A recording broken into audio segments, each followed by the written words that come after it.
Kryetarët e Bashkimit Evropian u këshilluan të grumbullojnë mjaftueshëm ushqim, ujë dhe gjëra thelbësore për 72 orë si pjesë e një strategjie europiane që synon të rrisë gatishmërinë për përmbytje dhe zjarret katastrofike, pandemitë dhe sulmet ushtarake. Duke përshkruar strategjinë e tij të parë të gatishmërisë, Komisioni Evropian tha se donte të inkurajonte qytetarët që të merrnin masa proaktive për të përgatitur për kriza të tilla si zhvillimi i planeve të emergjencës dhe grumbullimi i furnizimeve thelbësore, raporton The Guardian. Strategjia u frymëzua pjesërisht nga planet në Gjermani dhe vendet nordike, të cilat kanë shpërndar pamflete informacioni publik dhe kanë krijuar aplikacione që këshillojnë njerëzit se çfarë duhet të bëjnë në rast të një sulmi ushtarak ose një krize kombëtare.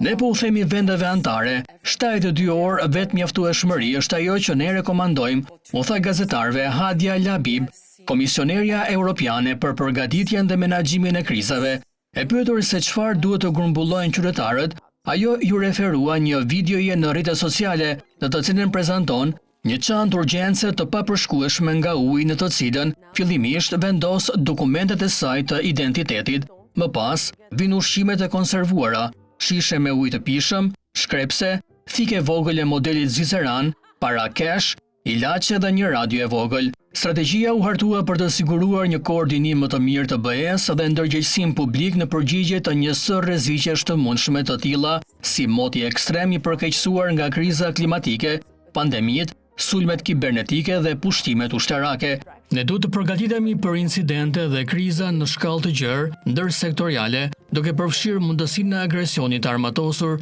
që prek një ose më shumë shtete anëtare, thuhet në dokumentin e Komisionit Evropian.